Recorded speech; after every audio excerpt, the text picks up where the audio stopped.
Hello guys, आपका स्वागत है मेरे चैनल BMI एजुकेशन में। और आज हम जो सब्जेक्ट पढ़ने जा रहे हैं उसका नाम है मेडिकल इमेजिंग इंस्ट्रूमेंट और चैप्टर का नाम है एक्सरे।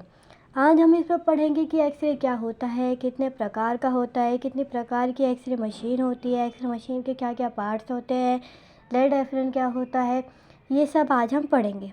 तो सबसे पहले मैं आपको बता दूं कि एक्सरे और CT स्कैन मशीन जो होती है वो जिस रूम में रखी होती है उस रूम का टेम्परेचर बहुत ठंडा होता है ताकि एक्सरे और CT स्कैन मशीन जो है वो ख़राब ना हो। तो अब हम बात करते हैं कि एक्सरे क्या होता है। What is x-ray? X-ray is also known as x-ray radiation. X-ray को हम एक्सरे रेडिएशन भी कहते हैं। एक्सरे रेडिएशन जो है वो एक्सरे की फुल फॉर्म है। एक्सरे जो है वो इलेक्ट्रोमैग्नेटिक रेडिएशन की फॉर्म में होते हैं और ये हाई एनर्जी वेव होते हैं जो हमारे बॉडी के अंदर से पास होते हैं। एक्सरे जो है वो एक इमेजिंग इंस्ट्रूमेंट है जो हमारे बॉडी के इंटरनल ऑर्गन्स होते हैं जैसे बोन्स, टिश्यूज़, उसकी इमेज क्रिएट करने के लिए यूज़ किया जाता है। तो अब हम बात करते हैं कि हाउ एक्सरे आर जनरेट, यानी एक्सरे कैसे जनरेट होती है। तो मैं आपको बता दूं कि एक्सरे मशीन में एक बहुत इंपॉर्टेंट पार्ट होता है जिसे हम एक्सरे ट्यूब कहते हैं और इसी एक्सरे ट्यूब की मदद से जो एक्सरे है वो प्रोड्यूस होती है। एक्सरे ट्यूब जो है उसमें दो टर्मिनल होते हैं, एक कैथोड और एक एनोड। ये देखिए, मैं आपको यहाँ पे एक्सरे ट्यूब बना के दिखाती हूँ। एक्सरे ट्यूब की जो इमेज है वो ऐसी होती है, मतलब हमारा एक्सरे ट्यूब जो है वो ऐसा दिखता है, कुछ इस तरह का। ये देखिए, अब इसमें एक साइड जो है यहाँ पे कैथोड होता है ऐसे, यह है कैथोड, और यहाँ पे दूसरी साइड पे हमारा होता है एनोड। यह है हमारा एनोड, कैथोड एंड एनोड। ये दोनों जो हैं वो बैटरी के टर्मिनल से कनेक्ट होते हैं। जो एनोड है वो बैटरी के पॉजिटिव टर्मिनल से कनेक्ट होता है और जो हमारा कैथोड है वो कैथोड है वो बैटरी के नेगेटिव टर्मिनल से कनेक्ट होता है। ये देखिए इस तरह, ये है एक्सरे ट्यूब, ये कैथोड है, ये एनोड है, ये बैटरी है। एनोड कैथोड के पॉजिटिव एनोड बैटरी के पॉजिटिव टर्मिनल से कनेक्ट है और कैथोड बैटरी के नेगेटिव टर्मिनल से कनेक्ट है। तो अब हम बात करते हैं कि एक्सरे जनरेट कैसे होते हैं। जो इलेक्ट्रॉन्स है वो हमारे कैथोड में से रिलीज़ होते हैं और एनोड से टकराते हैं, पेनिट्रेट करते हैं। पेनिट्रेट का मतलब होता है टकराना, किसी चीज़ से टकराना। तो जब इलेक्ट्रॉन्स कैथोड से निकल के एनोड से टकराते हैं तो हाई एनर्जी रिलीज़ होती है और ये जो हाई एनर्जी है इसी को हम एक्सरे कहते हैं। यही एक्सरे होती है, समझे आप। यहाँ पे देखिए मैंने लिखा भी है कि एक्सरे जो है वो जनरेट होता है एक्सरे ट्यूब से, जिसमें दो टर्मिनल होते हैं, कैथोड एंड एनोड। एनोड वो टर्मिनल है जो बैटरी के पॉजिटिव साइड से कनेक्ट होता है और कैथोड वो टर्मिनल है जो बैटरी के नेगेटिव साइड से कनेक्ट होता है। और जब इलेक्ट्रॉन से कैथोड से निकल के एनोड से टकराते हैं तो हाई एनर्जी रिलीज़ होती है जिसे हम एक्सरे कहते हैं। ये देखिए, तो गाइस अब हम बात करते हैं एक्सरे मशीन के ब्लॉक डायग्राम के बारे में। यह है एक्सरे मशीन का ब्लॉक डायग्राम। यहाँ पे जो सबसे पहला ब्लॉक है वह है मल्टी टेप एसिड ट्रांसफार्मर का, जिसमें यहाँ पे इनपुट लाइन आ रही है, ये AC लाइन है और ये ग्राउंड है। इसके बाद यहाँ पे है filament transformer, timing circuit, high voltage transformer. Then ये है एक्सरे ट्यूब हमारी। तो अब हम बात करते हैं कि मल्टी टेप एसिड ट्रांसफार्मर क्या होता है। मल्टी टेप एसिड ट्रांसफार्मर जो है वो हमारी एक्सरे मशीन को रेडिएशन प्रोड्यूस करने के लिए जितनी हीट चाहिए होती है उतनी हीट प्रोवाइड कराता है। उसके बाद आता है फ्लामेंट ट्रांसफार्मर। फ्लामेंट ट्रांसफार्मर क्या होता है? फ्लामेंट ट्रांसफार्मर जो है हमारी एक्सरे ट्यूब में एक फ्लामेंट होता है, तो उसे हीट अप करने के लिए यानी उसे गर्म करने के लिए हमें जितनी वोल्टेज और करंट चाहिए होती है ये उतनी वोल्टेज और करंट हमें प्रोवाइड कराता है। देन आता है हमारा टाइमिंग सर्किट। हमारा टाइमिंग सर्किट जो है ये यूज़ किया जाता है एक्सपोजर टाइमर को कंट्रोल करने के लिए। उसके बाद है high voltage transformer. High voltage transformer जो है ये हमारी एक्सरे ट्यूब में पावर सप्लाई करने का काम करता है। तो अब हम बात करते हैं प्रॉपर्टीज़ ऑफ एक्सरे। एक्सरे की क्या क्या प्रॉपर्टीज़ है। सबसे पहली प्रॉपर्टी तो ये है कि जो एक्सरे है वो स्ट्रेट लाइन में ट्रैवल करता है, यानी एक ही लाइन में ट्रैवल करता है। उसके बाद आता है एक्सरे है वह हाई पेनिट्रेटिंग पावर, यानी एक्सरे की जो पेनिट्रेटिंग पावर होती है वो हाई होती है। पेनिट्रेटिंग का मतलब मैंने आपको बताया था कि किसी चीज़ से टकराना, ठीक है। उसके बाद आता है दे प्रोड्यूस आयोनाइजेशन, ये आयोनाइजेशन प्रोड्यूस करते हैं। फिर है x-ray travel at a speed of light in a vacuum, x-ray जो है वो वैक्यूम में स्पीड ऑफ लाइट के से ट्रैवल करते हैं। X-ray are not deflected by magnetic fields, ये मैग्नेटिक फील्ड्स में डिफ्लेक्ट नहीं करते हैं। देन गाइस इसके बाद हमारा आता है एप्लीकेशंस ऑफ एक्सरे। एक्सरे की क्या क्या एप्लीकेशंस है, वो कहाँ कहाँ यूज़ होता है। तो सबसे पहले तो ये है कि ये ह्यूमन बोन्स में जो ब्रेकेज है उसे डिटेक्ट करने के लिए यूज़ किया जाता है। हाँ, तो ये जो है ह्यूमन बोन्स में फ्रैक्चर डिटेक्ट करने के लिए भी यूज़ किया जाता है। उसके बाद आता है एक्सरे स्कैनर, ये एक्सरे स्कैनर में यूज़ किया जाता है। एक्सरे क्रिस्टलोग्राफी में यूज़ किया जाता है। Industrial radiography and city scanning में यूज़ किया जाता है। ये कैंसर ट्रीटमेंट में भी हम एक्सरे यूज़ करते हैं, कैंसर सेल को किल करने के लिए, उसे मारने के लिए। डेंटल चेकअप्स में भी यूज़ होता है, यानी कि जब हमें दांतों का एक्सरे कराना होता है उसके लिए भी यूज़ होता है।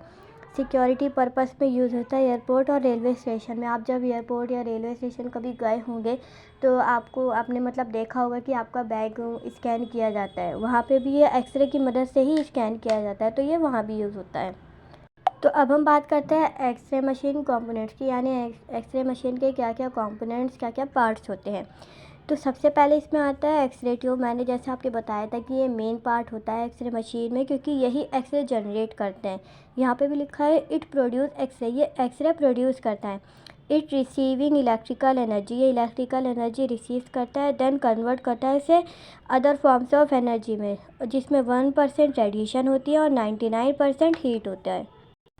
इसके बाद आता है आपका ऑपरेटिंग कंसोल। ऑपरेटिंग कंसोल जो होता है एक्सरे में, ये एक तरीके का कंट्रोल पैनल होता है जहाँ से टेक्नीशियन जो है सारी सेटिंग करता है और इमेज कैप्चर करता है। फिर आता है कॉलीमीटर। जो कॉलीमीटर है वो एक्सरे मशीन में यूज़ किया जाता है एक्सरे बीम की जो शेप और साइज़ होती है उसे कंट्रोल करने के लिए। उसके बाद आता है ग्रिड। ग्रिड जो होता है ये स्कैटर्ड रेडिएशन को रिड्यूस करता है और इमेज क्वालिटी को इम्प्रूव करता है। फिर आती है आपकी एक्सरे टेबल। एक्सरे टेबल जो होती है ये एक स्पेशलाइज टेबल होती है पेशेंट के लिए, जो कि पेशेंट की जो पोजीशन होती है उसे मेंटेन करने के लिए होती है। इस पर पेशेंट को लिटाते हैं एक्सरे करने के दौरान। फिर आपकी आती है रेडियोग्राफिक फिल्म। रेडियोग्राफिक फिल्म वही होती है जिसमें आपकी एक्सरे इमेज कैप्चर होके आती है, उसी को हम रेडियोग्राफिक फिल्म कहते हैं। ये एक ट्रेडिशनल एक्सरे इमेज प्रोड्यूस कराती है। इसके बाद आते हैं कैसेट। कैसेट जो होती है ये एक ऐसा डिवाइस है जो आपकी रेडियोग्राफिक फिल्म को होल्ड करके रखती है।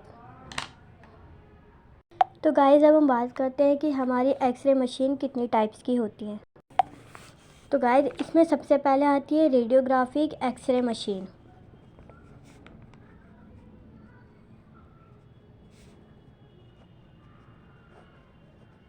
Radiography x-ray machine.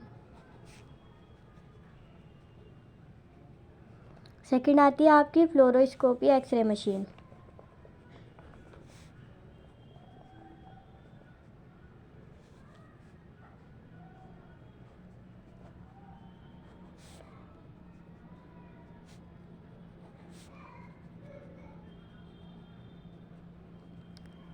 फिर थर्ड आती है आपकी कंप्यूटर टोमोग्राफी यानी सीटी स्कैन। ये भी एक्सरे मशीन होती है, इसमें भी एक्सरे का यूज़ किया जाता है। उसके बाद आपकी आती है मेमोग्राफी एक्सरे मशीन।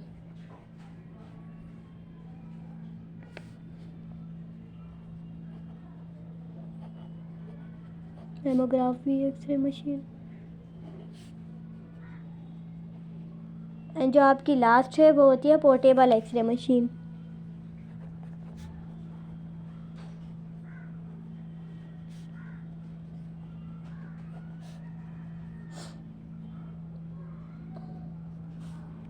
ये देखिए, ये हैं आपके एक्सरे मशीन के पार्ट की कितनी टाइप्स की एक्सरे मशीन होती है।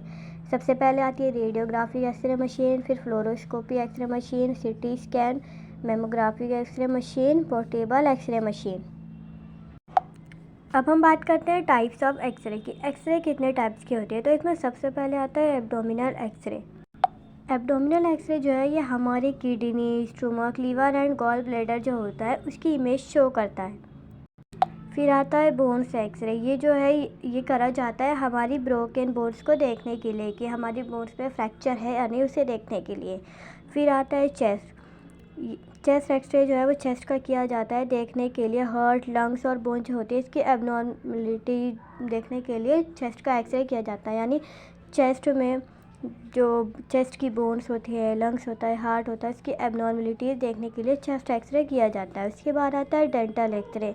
ये किया जाता है हमारे दांतों को या फिर मसूड़े, गम्स यानी मसूड़े, उसके इन्फेक्शन वगैरह देखने के लिए, कैविटी वगैरह देखने के लिए दांतों का एक्सरे किया जाता है। डेंटल एक्सरे के बाद फ्लोरोस्कोपी आता है। ये जो है ये मूविंग इमेज शो करता है ऑर्गन्स और सॉफ्ट टिश्यूज़ की। फिर हमारा आता है सीटी स्कैन। सीटी स्कैन जो होता है वो क्रिएट करता है क्रॉस सेक्शन इमेज हमारे बोन्स, ऑर्गन्स और टिश्यूज़ की।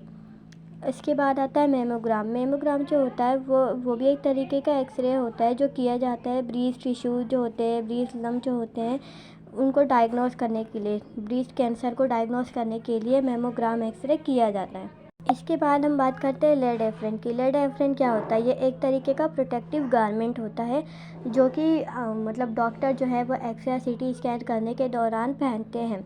ये लेड का बना हुआ होता है और ये जो है ये हेल्प करता है हमारी बॉडी को शील्ड करने के लिए, ताकि रेडिएशन है उससे हमारी बॉडी को कोई ख़तरा ना हो। रेडिएशन से बहुत सारी बीमारियाँ भी हो सकती हैं, लाइक हमें स्किन डिजीज़ हो सकती है, हमारी आँखें वीक हो सकती हैं। तो हम लेड एप्रन जो पहनते हैं उससे हमें स्किन डिजीज़ वगैरह या रेडिएशन से कोई परेशानी नहीं होती है। इसके बाद आता है हमारा लास्ट टॉपिक TLD, थर्मोल्यूमिनेसेंट डोसीमीटर। ये एक तरीके का रेडिएशन डोसीमीटर होता है। ये जो है एक्सरे के अमाउंट को मेज़र करता है। तो थैंक यू गाइस, मेरी वीडियो यहीं पे ख़त्म होती है और अगर आपको कुछ पूछना हो तो आप कमेंट में पूछ सकते हैं। इसके बाद जो हमारा नेक्स्ट टॉपिक होगा वो होगा CT स्कैन का, और अगर आप कोई और टॉपिक चाहते हैं कि मैं उस पर वीडियो बनाऊँ तो आप मुझे कमेंट करके बता सकते हैं। और चैनल को लाइक एंड सब्सक्राइब करना ना भूलें।